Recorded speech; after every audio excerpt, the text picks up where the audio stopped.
Tonight on NewsWatch, crisis in Crimea, how some pro-Russian Ukrainians are reacting to the revolution in their country. Plus, the fight for religious freedom in America. Is the country becoming increasingly anti-Christian? And the push to pay it forward and help underprivileged children in America. All this and more tonight on NewsWatch. Good evening. I'm Mark Martin. And I'm Wendy Griffith. Ukraine's parliament is moving forward with building a new government, despite claims from former President Viktor Yanukovych that he's still in charge of the nation. The Ukrainian parliament today approved a new prime minister. The country is seeking stability even as neighboring Russia is stepping up its military presence along the border. 150,000 Russian troops are there for what's being called a military drill. Meanwhile, dozens of heavily armed gunmen took over government buildings today in the region of Crimea in Ukraine. They raised the Russian flag over buildings, including the parliament. Crimea hasn't been part of Russia since the 1950s, but many of its people still speak Russian. George Thomas is on the scene and reports many people in Crimea have a strong allegiance to Russia. In southern Ukraine, along the shores of the Black Sea, another political crisis grows as pro-Russian demonstrators welcome the installation of a Russian mayor in this Ukrainian city. Sevastopol is a legendary Russian city, and it must stay that way. This is former Ukrainian President Viktor Yanukovych's territory, and his followers are angry at his overthrow. A bunch of bandits have taken over Kiev, and we will not obey their laws or recognize them here. Crimea began as part of Russia, then became part of Ukraine following the collapse of the Soviet Union. Ethnic Russians make up about 60% of the population. Since Yanukovych's impeachment, a growing number of them want to separate from Ukraine and rejoin Russia. Yes, I am willing to fight and go to war against those fascists in Kiev. On Wednesday, ethnic Muslims who support Ukraine clashed with demonstrators in Simferopol, who were calling for stronger ties with Russia. At least 20 people were injured. While anti-Ukrainian sentiments are at an all-time high here, so too are anti-American feelings. How do you feel about America? I think bad of America because they got involved in the conflict situation in Ukraine. We blame them. Go back to America. Get out of Sevastopol. The Russian city of Sevastopol. Get out. That's it. Crimea is of huge strategic importance to Russia. It's home to Russia's Black Sea naval fleet. The changing government in Kiev has raised some serious questions about Russia's continued presence here in the Crimean port city of Sevastopol. The Russian Navy has some 25,000 personnel stationed here. They need to be here to protect the city, especially with all that's going on in the country. Carrying banners reading "God bless Russia" and "Save Sevastopol," thousands of Crimeans continue to meet each night in the city's square, asking Russia to help protect their territory from terrorists and fascists coming from Ukraine. George Thomas, CBN News on the Crimean Peninsula. And for more from George as he travels throughout Ukraine, make sure you check out his Facebook page. Just search George Thomas CBN News. And while you're there, like the CBN News Facebook page as well. The state of Kentucky must recognize gay marriages performed in places where it is legal. That was the decision today from a federal judge in the state. That means married gay couples can now have the same benefits of traditionally married couples in Kentucky. The state's attorney general had asked for a stay on the ruling pending an appeal, but the federal judge's decision didn't address that motion. A measure in Arizona that was designed to protect religious freedom has been vetoed by the governor there. Opponents said it was an attack on gay rights, and even leading members of the Republican Party agreed, causing the controversial bill to die. Charlene Israel has the story. Opponents of the legislation called it a form of legalized discrimination, and Republican Governor Jan Brewer agreed. Brewer vetoed the measure, saying that if passed, it had the potential to cause more problems than it would solve. The bill is broadly worded and could result in unintended and negative consequences. The measure was designed to protect the religious beliefs of businesses and organizations and let them deny services to homosexuals if those beliefs were being violated. We want for people to be able to have their belief systems respected. The proposal divided Republicans. Some argued it wasn't about discrimination, but about protecting religious freedom. Republican Senator Steve Yarborough said, quote, "This bill is not about allowing discrimination. This bill is about preventing discrimination against people who are clearly living out their faith." And in a statement, Republican State Senator Al Melvin said, "I'm sure it was a difficult choice for her, but it is a sad day when protecting liberty is considered controversial." Over the past few days, several prominent Republicans, like former GOP presidential nominee Mitt Romney, urged Brewer to reject the bill. And one of the first people to congratulate her on her decision was Republican Senator John McCain. Also on the side of the opposition, the National Football League, Major League Baseball, and the Hispanic National Bar Association, all citing concern that the law would hurt the state's economy by driving away business. The controversial bill came after 2 gay wedding-related lawsuits in Oregon and New Mexico. In those cases, state courts sided with gay couples instead of Christian business owners. But Brewer said she didn't know of any cases in Arizona where religious freedom had been violated. Charlene Israel, CBN News. And for more on this, we turn now to Peter Sprigg. He's the Senior Fellow for Policy Studies at the Family Research Council. Peter, did Governor Brewer make the right call or the wrong one here, in your opinion? I think she made the wrong call. Governor Brewer had an opportunity here to display to the country a profile in courage by standing up to the bullying and blackmail that the state of Arizona was being subjected to, but instead she bowed to it. I think it was very unfortunate. Well, what about her argument that the bill had the potential to create more problems than it solved? I think that there was just massive misinformation about this bill. This bill simply built on a principle established in federal law over 20 years ago, the Religious Freedom Restoration Act, a bill that was passed through Congress by a unanimous vote of the House of Representatives, 97-3 in the Senate, and signed into law by President Bill Clinton. And that applied to the federal government. 18 states have passed similar laws at the state level, and all the bill does is provide guidelines for how to adjudicate disputes when there is a conflict between government action of some kind and a claim that it violates a person's religious liberty. Well, Peter, it didn't guarantee the outcome of any of those disputes. Well, Peter, what about both Mitt Romney and Senator John McCain, pretty conservative guys here, urged Governor Brewer to veto the bill? What does that tell you? It tells me that they were swayed by the media hysteria and experienced the fear, I think, as Governor Brewer did, of being attacked and vilified by the homosexual activists who were taking this on. I think it's very unfortunate that people couldn't take the time to study both the history and the text of this legislation more carefully and understand that all these horror stories and hypotheticals that were being raised simply have no foundation, whereas the religious liberty concerns do have a foundation, as your report indicated. Let me ask you this real quick. What do you think may happen if a Christian business in Arizona refuses to provide services to gay customers?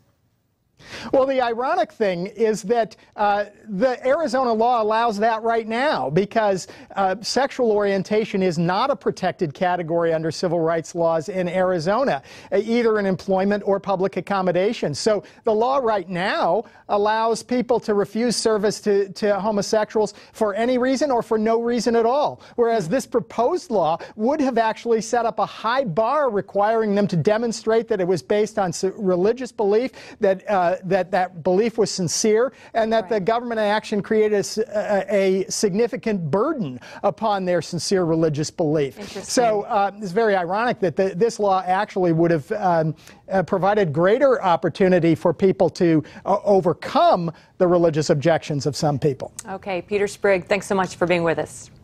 Thank you. Mark? North Korea has arrested another Christian missionary. This time it's a 50-year-old Baptist from South Korea. Senior international correspondent Gary Lane has more on this new wave of persecution. South Korean Kim Jong-uk is now the third Christian missionary to be imprisoned in North Korea. He joins American Kenneth Bae, jailed in November 2012, and 75-year-old Australian John Short, arrested less than 2 weeks ago. The North Korean government paraded Kim, a Baptist missionary, before the media in Pyongyang Thursday, where he apologized for allegedly committing anti-state crimes.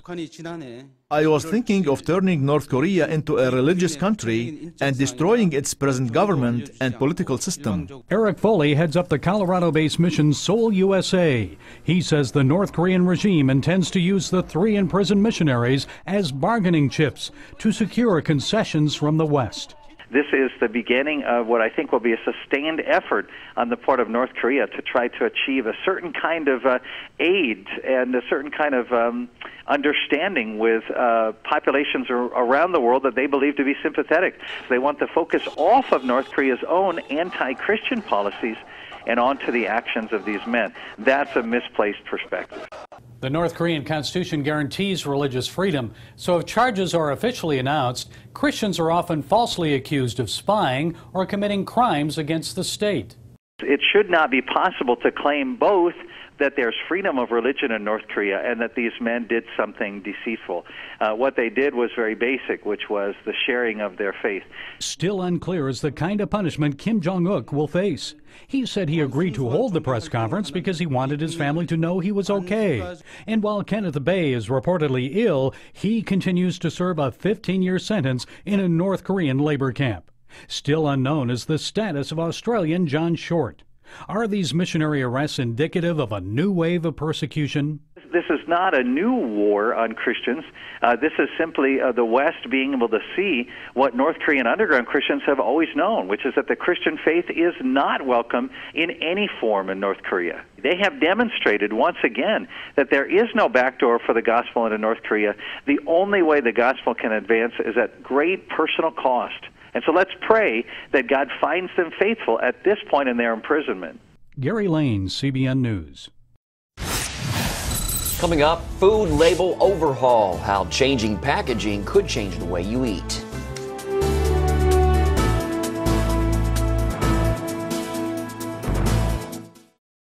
Welcome back. Food labels may soon get their first major makeover in 20 years. A new proposal from the Food and Drug Administration aims to more accurately reflect nutritional information. Caitlin Burke has that story. You're probably used to picking up an item at the grocery store, turning to the back of the package, crunching the numbers, and figuring out your nutritional intake. But that could soon change. The Food and Drug Administration is pushing for more accurate and easier to understand nutrition labels. And today, First Lady Michelle Obama unveiled those new standards. Our guiding principle here is simple, that you as a parent and a consumer should be able to walk into a grocery store, pick an item off the shelf, and tell whether it's good for your family. If the changes get approved, calorie counts will be in bigger, bolder print than other facts. More emphasis will be placed on added sugars and nutrients like vitamin D and potassium, reflecting shifting concerns about common deficiencies in American diets.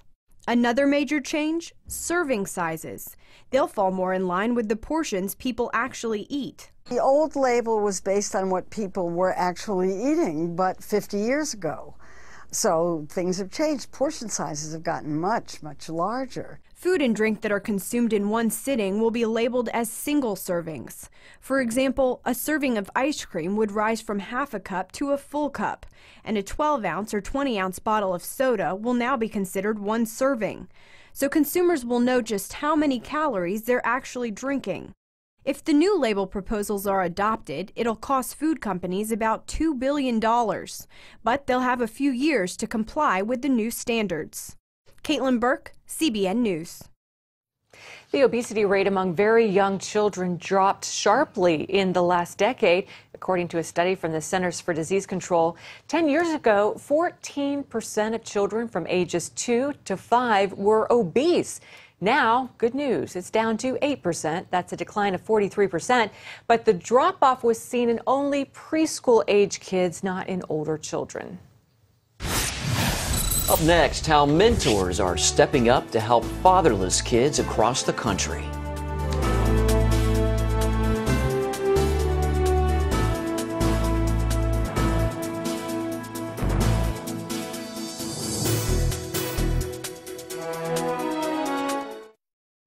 President Obama says he wants to improve the lives of minority boys. He announced today a government task force and program called My Brother's Keeper. The program includes mentoring, violence prevention, and education initiatives. The White House says more than 80% of Black and Hispanic boys read below the 4th grade level. That number drops to less than 60% among Caucasian boys. The president hopes My Brother's Keeper will put minority youth on a path to opportunity.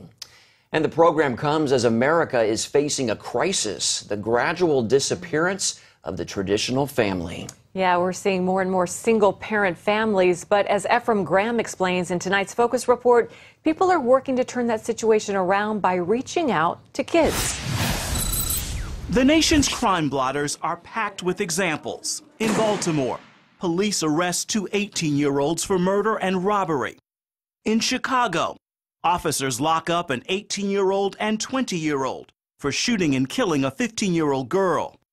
And in Albany, 7 people, mostly teenagers, arrested in the stabbing death of a 21-year-old.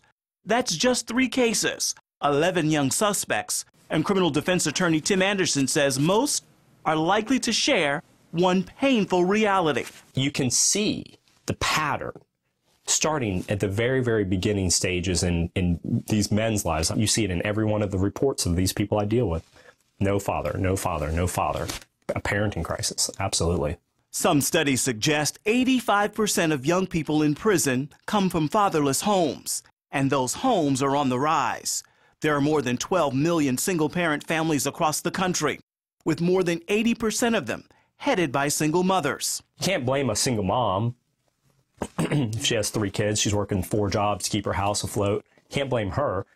You gotta just try to help as much as you can. Anderson is helping. He spends most of his weekends with Chad Barnett, a high school senior whose dad is out of the picture. I've never known him. When I came into the picture, I was his second mentor and was really the only male in his life. Nothing is as hard as getting through puberty.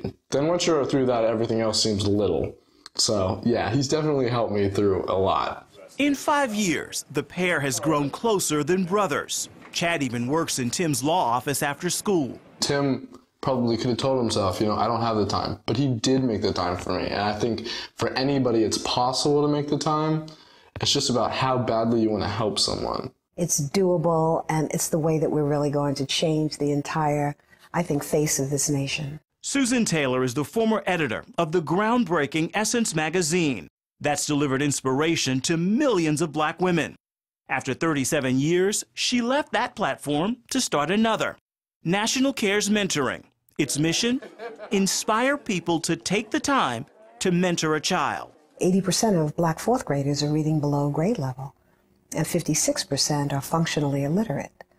1 million Black men are incarcerated. And you know, failing schools are the pipeline to prison.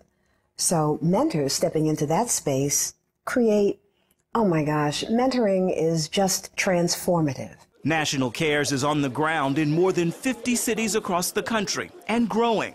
We caught up with the team in Baltimore. Part of what we got to figure out is how do we address the brokenness? Taking its message specifically to African American men in church. Speaking life, this is what we go to church for. You know, the minister is group mentoring, is speaking to the congregants for 20 minutes, some for an hour, more, depending on what church you're in, speaking life and hope and possibilities right to our hearts. That's what mentoring is. It's inspiring, it's pushing, it's connecting them to the resources they need, our young. I remember, you know, being at church and running around the yard. Jonathan McReynolds is a church mentoring success story. Raised by a single mother in Chicago, New Original Church of God in Christ became his second home. I had a lot of great, you know, male figures that God, planted in my life, that I was still able to look up to my pastor and some godfathers and some uncles, as that father, and together, collectively. I've never fallen this low before. That voice may sound familiar. McReynolds recently released his first CD, Life Music. It's climbing the gospel charts. I remember there were times when my cousin, we would talk, and, she's like, "Where's your dad?" And I'm like, I don't know, I don't have one. And I innocently and genuinely meant that. I don't, feel that void, I don't feel that emptiness. And, now I look back and I realize, it was nobody but God, being the father to the fathers like he promised he would be. See, it wasn't meant for me. While McReynolds travels the world singing songs he's written, he still comes home to Mom, his pastor, and his little Chicago church to serve as a mentor himself. It's really just for the salt of the earth. First of all, to not lose its saltiness, and that's what a lot of my music is about, is we are here to preserve, and we are here, we have to pray. We have to, give as much of a good influence to these kids. I'm tired of waiting on cycles to end. Ephraim Graham, CBN News, Chicago. So I'll leave. Up next, how one teen with Down syndrome is working to make his dream come true.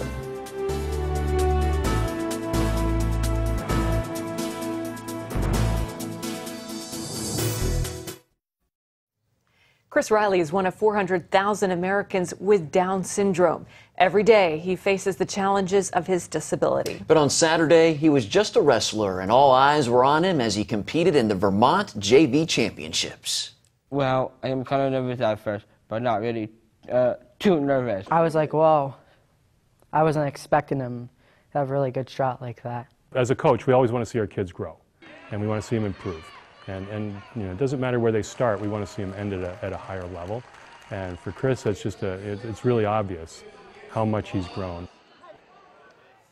Oh, it's great. Chris's family says they wholeheartedly support his wrestling. They're just glad he's found his place in a sport he loves. Look how, man, he's good. Yeah, he is great. Excellent. Yeah, good to see that smile on his face and going up and hugging his mom like he did. He's a great athlete.